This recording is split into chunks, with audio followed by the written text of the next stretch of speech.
Hi, this is Todd Malicote, the SEO faculty for Market Motive, and I'm here today to talk to you about how to become an SEO consultant. We're going to learn to sell our consulting services and deal with clients with what I like to call the Rankums technique. So before we get into the Rankums technique, I want to give you a little bit of background of how I got into SEO and became an SEO consultant, and let you know a little bit more of what we're going to cover here with regards to creating an SEO consultancy or agency. First, I was learning to develop websites, and I was doing it for clients for web design and web development, and I was reading all about SEO on Webmaster World and wanted to kind of give it a test, so I decided I wanted to rank for the term SEO services, and months later I ranked for SEO services in the top 5 and eventually got up to number 1. So I realized, okay, this can't be that difficult, and it wasn't at the time. But what was difficult is learning to be a consultant. The ranking portion wasn't hard, but learning the business aspect was very much trial by fire, and this presentation is some of the things that I've learned from that 7 or 8 years of experience now. First, I gave free advice for references. I told people how to improve their website rankings, and it was a whole lot easier then. A lot of the people were improving, and then they would tell their other website owners or business owners and people who ran websites about me and about how I was good at what I did and knew how to rank sites for the search engine and word spread, and I was able to build credibility with that performance. I also wrote on different websites about algorithm updates and about just techniques and about the things I was learning about at the time, and so I was kind of learning and starting to write and build my credibility all at the same time. And then from there, that turned into speaking gigs from increased credibility. Most people don't know it's actually pretty easy to speak if you're an expert on a topic, or if you even just know a topic well. You really just need to apply to the different conferences and stay diligent about having your timing be correct and really having a good pitch for a speaking gig. Just about anybody can give a speech, and doing so increases your credibility and helps you when you go down the sales process of selling SEO services. So that's what we're going to look at today: how to sell those SEO services, how to manage client expectations, and how to do a better job with client services for search engine optimization. There's two things that are very difficult when you first launch into becoming an SEO consultant or building your own agency. Developing leads is very, very difficult, and you need to do that from this credibility and from word of mouth. These are going to be very, very important to your future success because you want lots of leads so that you don't end up with bad clients. Once you do start drumming up these sales leads, it's important that you know how to convert them and you know how to build client relationships that are going to help you for the future. So we're going to do that with what's called the Rankums technique for selling SEO services and for managing client expectations.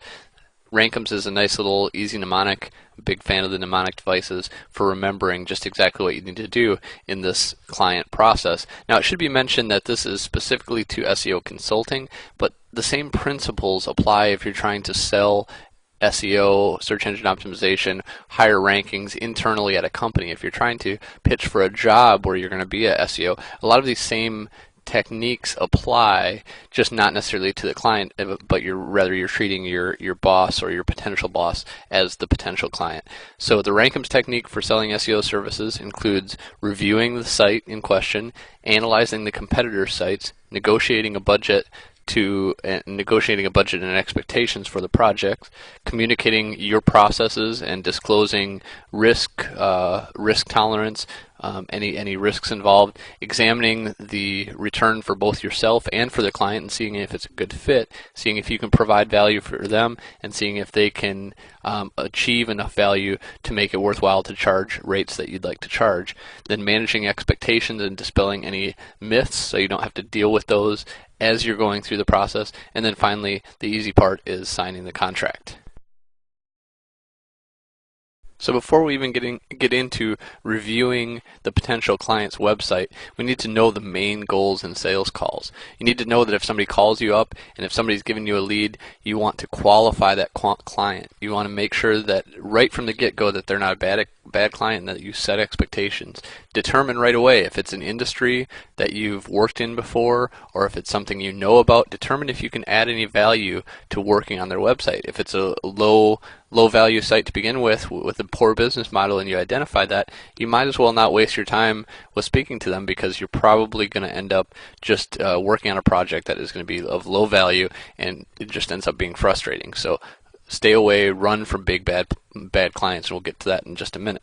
So determine if they can make it worthwhile to you, and in the process of doing so, you don't want to seem arrogant, you don't want to seem like you have negative intentions, or you just want to know their budgets. You need to be selling effectively as you suss out if they're going to be a quality client. So how you do this is starting by establishing their credibility.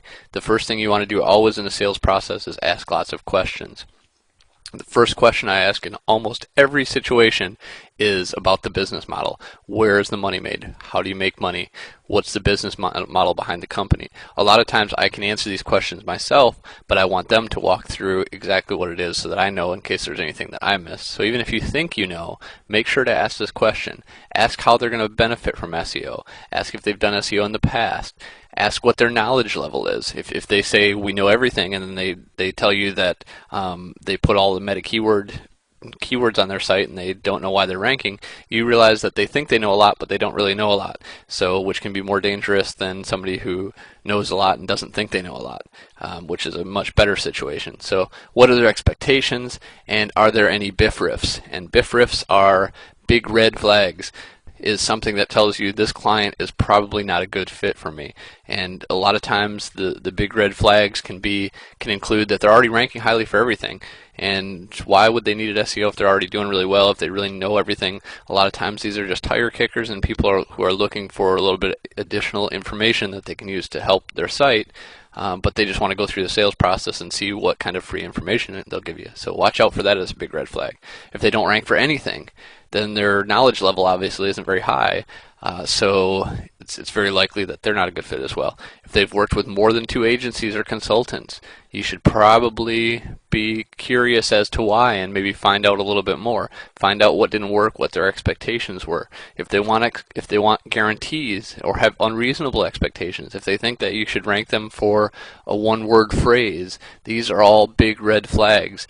Or if they just don't understand basic concepts of SEO. This can also be very, very problematic when a lot of your goal is to educate them. You want to make sure that they're going into it with the mentality that they're going to learn, and that they're going to learn things the proper way. Otherwise, they're just going to turn into problematic, troublemaking clients that you ultimately will not want. So go in trying to qualify these clients first and watch out for these big red flags. So if you're all clear on the big red flags and you don't see any of these flags, then you can move on to the next step and start establishing your credibility. You don't have to do this all now, but you're going to want to describe a little bit of your relevant background to whatever their company is. You're going to want to establish rapport with the people involved and talk to them a little bit on a human level, and just let them know that you would be a good fit for their project. Don't go into too much detail here. We'll do this later in the process, but the site review will really demonstrate your expertise on the fly. Now, as we go into the site review, you also want to keep in mind that you don't want to give away all the goods, because you have some of those tire kickers that you might not see in advance and that are just looking for free consulting, and that really just equates to advice, which is easy to give away when you're doing a site review in an initial consultation. A lot of times I've even charged for initial consultations for this reason, because it identifies tire kickers from people who are really interested, and when your credibility level gets high enough, you can actually charge for the initial site audit or consultation. So you need to really know when to draw that line of the information that you're giving away, because a lot of companies will just call around and want you to give them a site audit, give them a site review, and they'll just use that information for their internal purposes. So as you go into the site review, just look for some brief common mistakes. You want to give them some good information, certainly, but you got to be careful to walk that line of free consulting versus or consulting versus just free advice. So look for common mistakes. Do a 10-minute site audit over the phone.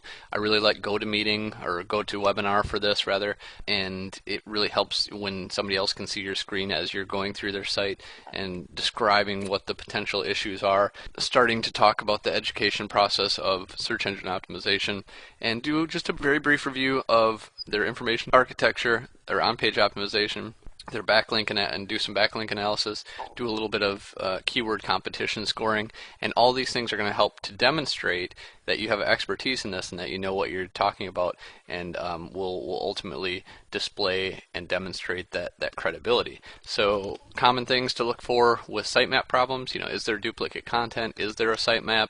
What does the homepage link to? What are they targeting? Are they using correct title tags? Is there a clear path to action on those keywords? All these things are going to let you know the sophistication level of their SEO as you go through the site. And so as you're doing this review, it helps demonstrate your credibility and helps you to qualify them as a good potential client based on their understanding.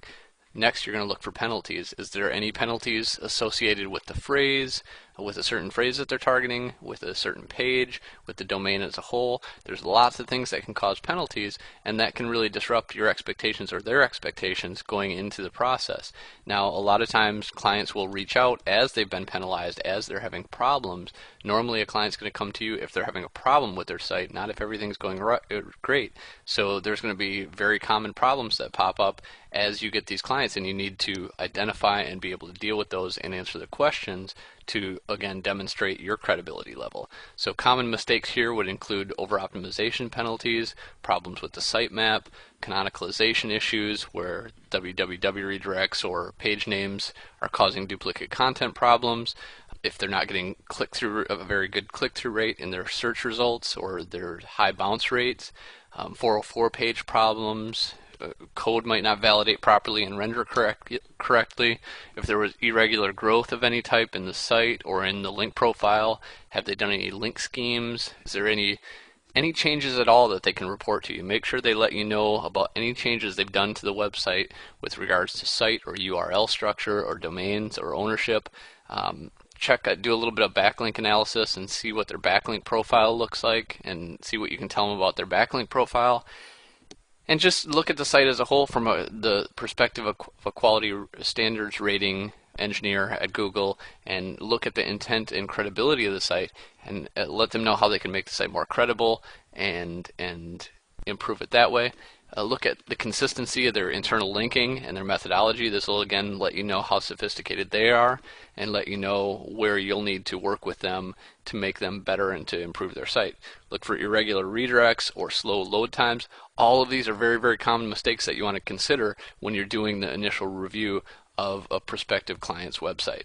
So after you do the initial review, you should start getting some questions and some interest from the prospective client. They're going to see that you know what you're talking about, that you're looking through a nice checklist of common mistakes, and they're going to start asking questions. This is where it should become a really interactive process and where you really build rapport with the client.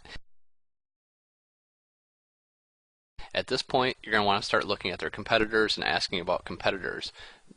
The A in the Rankums technique is analyze the competitors, and you're going to want to look at the competitors and see just what they're about, see what their sophistication level is with their on-page optimization, with their backlink development.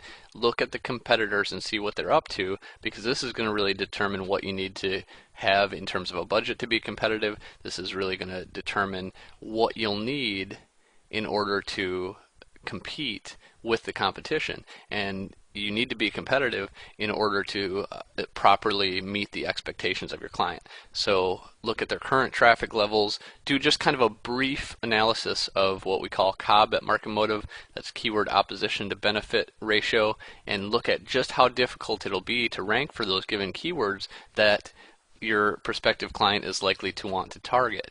Look at their backlink profiles, look at any supplemental strategies they have in regards to social media, an affiliate program, or public relations. Any of these things can help their competitor's SEO campaign, and you need to be aware of that going in so that it's not a surprise later. So you're doing this all very briefly and quickly on the fly, and it's very subtle, but you need to be able to do all these things to truly get a client that you're going to want to like and that you're going to want to keep for a long, long time. So you can check all these things with Quarkbase.com or some of the backlink tools that we cover in Market Motive, but do a brief analysis of the competitors and understand what you're up against so that you can properly set expectations both with the type of budget you'll need and with what they should expect for return on that budget with your new prospective client.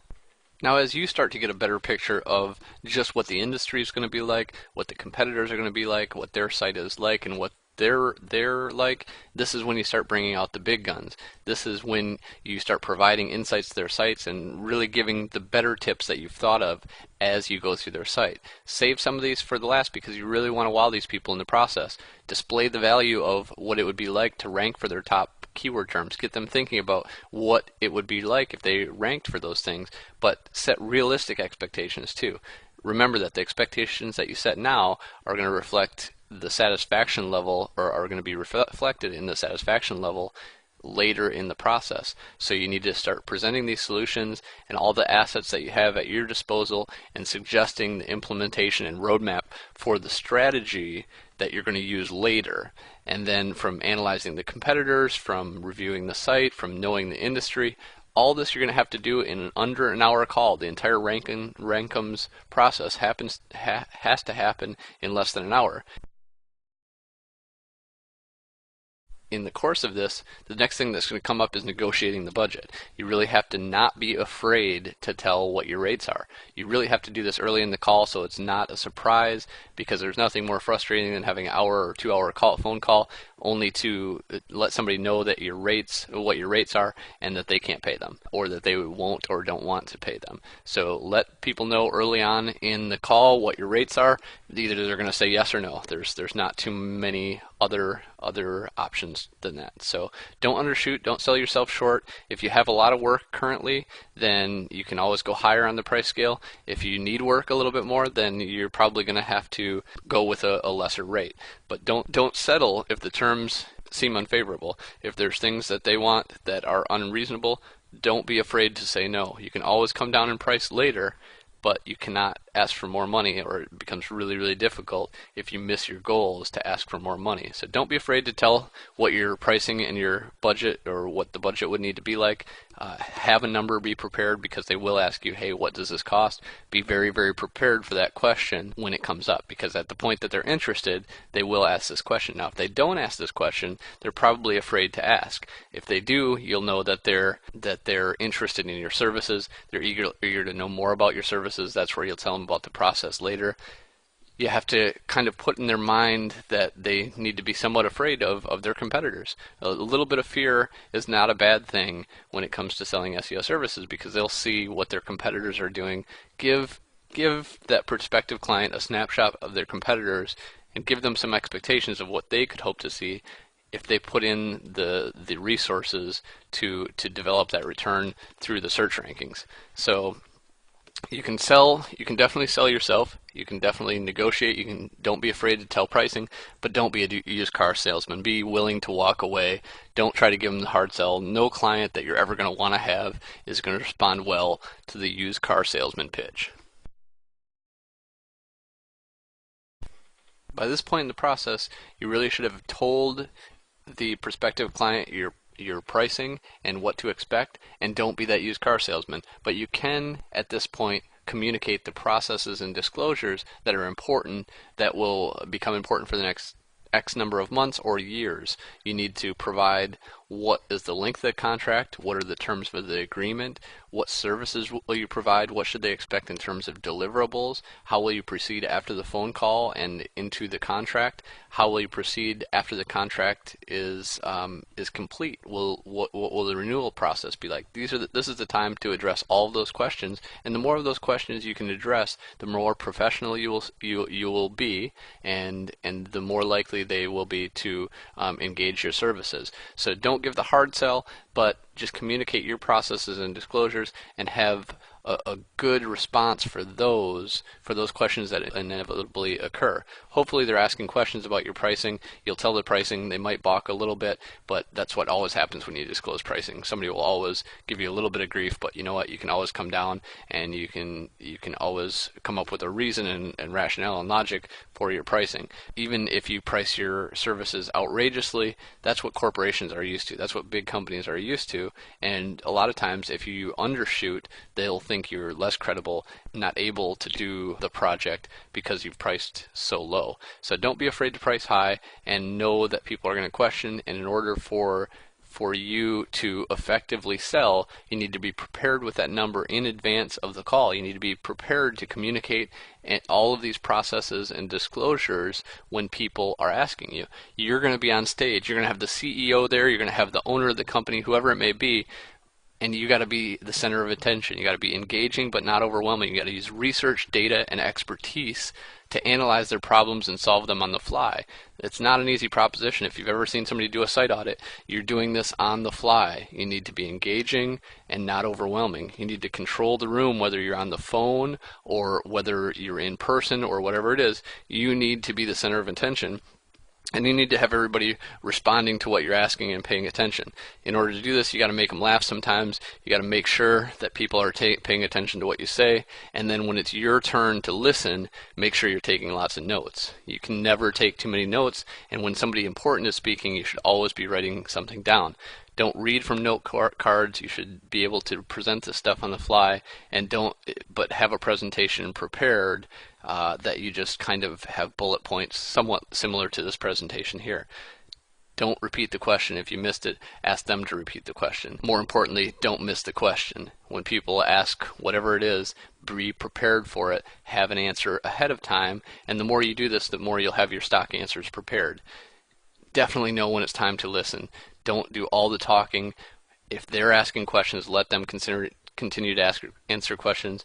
Answer succinctly and with as much authority and confidence as possible. And then ask leading questions. What would you do with more business? What would you do if we achieved these goals? What would you do with more leads for your company's website? Know the answer before each one of these questions is asked. Know the questions that they're going to ask and know the answers to them. And don't be afraid to just stop and listen and let them talk and tell a story. I tend to get really, really excited when I'm talking about search, and I talk over people sometimes, but sometimes you need to just shut up and let them talk and tell about their company. And there'll be a point where they really, really start talking and really start telling you about their company and qualifying their company to you, and that's when you know you have the prospect just where you want them, and you need to shut up and listen and just let them know and answer their questions, and don't blow it. This is still the point in the conversation where you really need to be talking about their company and not yours.